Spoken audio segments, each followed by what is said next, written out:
Hey guys, this is Cody from Secure Agent Mentor and SecureAgentMentor.com. This is a new podcast we are going to start just because of the main event that we did yesterday, which is our live show every Monday at 3 o'clock p.m. Central Standard Time. Yesterday's title of our main event live show, which aired live on Facebook and YouTube at Secure Agent Mentor, was Mastering the Telephone. And how important that becoming a master of the telephone really is. If you're not a master of the telephone, you need to go check out that video that we shot yesterday, the live show, the main event. It is literally the most important thing you can learn in the insurance business, in sales. You've got to be good on the telephone. You've got to become a master of the telephone. I'm telling you, the telephone is the greatest sales asset ever invented. And if you're not a master, then let's make you a master, because you have to be able to succeed. And so this is the Telephone Assassin podcast. Something I've actually been calling myself, something I've been talking about all the time, is being a telephone assassin. We've got a telesales call center that I actually jump into and actually make it rain and actually make sales every single day. We've got agents that make sales over the phone every day locally in our office here, in our boiler room. And I'll go in between 5 and 6 o'clock at night and get them jacked up, pumped up. In any sales that they weren't able to close, I'll get in there and close those. And any sale that they're close to closing, like my last 4 calls this past week, I went in there and dropped 4 calls that they were close to closing, that they couldn't get, that for whatever reason they couldn't get the person to agree or take action or get their social or get their bank information or whatever it was. On those 4 calls, I was able to close 3 of them. So close on the 4th one, almost 100%, but 75% for those couple of days, which is incredible, because it makes our agents some money. It shows them that it's possible. It shows them that, hey, if you become a shark and if you become a master, that you can do this too. And it makes them a little bit of money in the meantime, and gives the client the coverage that they desperately need. And the only thing that I can attribute that to, and the only thing that I would say, hey, this is the reason that I feel like I'm a telephone master, and that I'm a quote unquote telephone assassin now, and which is what you need to become, is the fact that it's just from repetition. It's because of the amount of frequency that I've put into this. I've been selling over the phone for the last several years.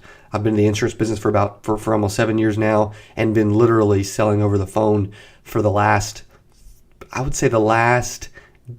just over the last 3 years. I've done a lot of telesales. I've had a couple different call centers. I close deals over the phone every single day. Which if you're not, you can, but it's all about having a system, having a good lead flow, knowing what you're doing, being a master, and understanding the telephone process, the telephone sales process, the little things that can make a huge difference in sales, that can make a huge difference in whether you don't make a sale versus make a sale. And so if you don't know those things, I'm hoping you'll enjoy the Telephone Assassin podcast that we're going to start doing every single week. And so one of the sayings that I say all the time is that before you can be phenomenal, you've got to do it time and time again. You cannot be phenomenal until you've done it time and time again. No one was perfect when they first started. It took time. It took persistency. It took work ethic. It took becoming a student of the game. And so one thing I want to touch on immediately. I'm going to touch on a few things on this first episode. I'll go fairly deep and give some extremely good content early on. A few things that I think are extremely valuable. But I'm not going to give it all away, because obviously this is a weekly podcast that we're going to do for several weeks about the telephone, about mastering the telephone, about becoming a telephone assassin. And so to jump in, I would say the 4 things that you've got to be able to monitor and measure and realize that you're doing on every call is that you got to be enthusiastic. Like I'm talking to you through this Yeti Blue microphone for my podcast here.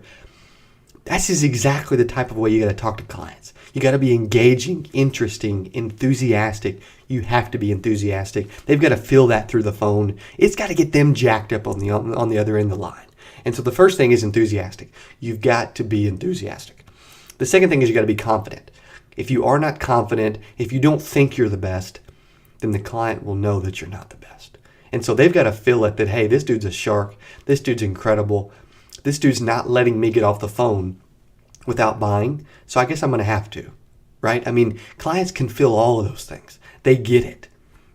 And so be enthusiastic, be confident. The third thing is be in control.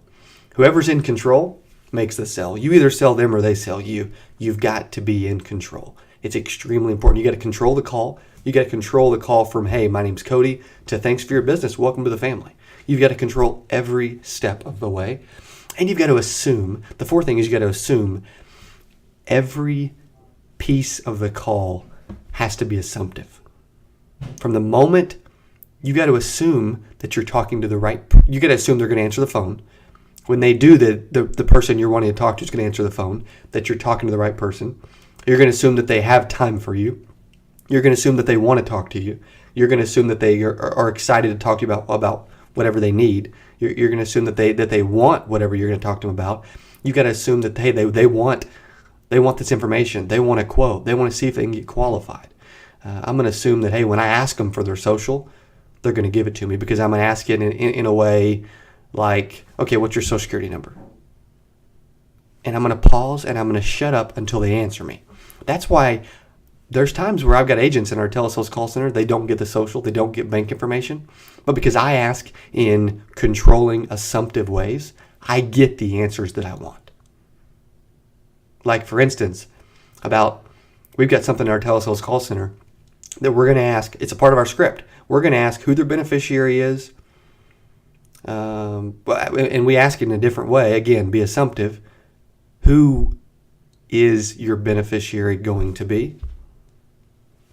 Get their name. Assume that they're moving forward. Also, we ask, are you going to be paying for this with a, how do you plan to pay for this? Will it be a checking or savings account?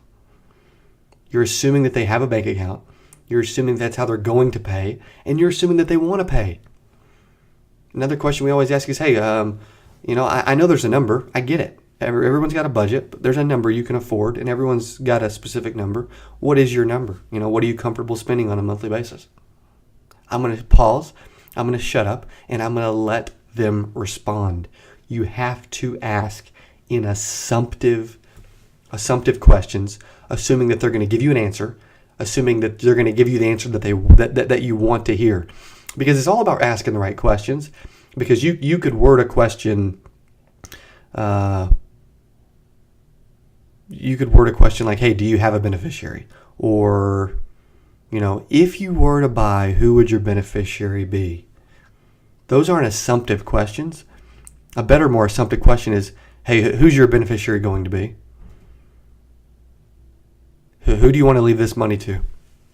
You're assuming that they're going to do it. You're assuming every step of the way.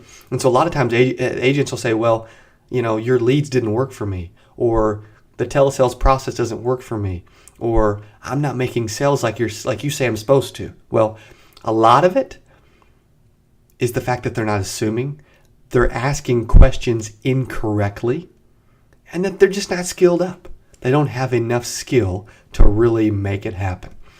But you've got to have the skill.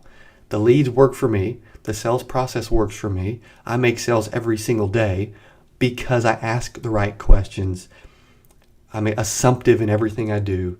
And I've been doing this for several years, and I feel like I'm skilled up. I'm to the point where I can now call myself a telephone assassin. And one thing we're going to be rolling out over the next couple months is actual live phone recordings of me calling and selling, because we record all of our calls. And so we've got that information, which I know everyone's going to want access to. You'll be able to find that at secureagentmentor.com. We've actually been saving and editing the MP3s so we can edit out the customer's personal information. So I'm going to run through those again. Be enthusiastic. You've got to be interesting. They've got to find you interesting. You've got to be excited. If you sound like a bump on a log, I'm not going to talk to you either. So be enthusiastic.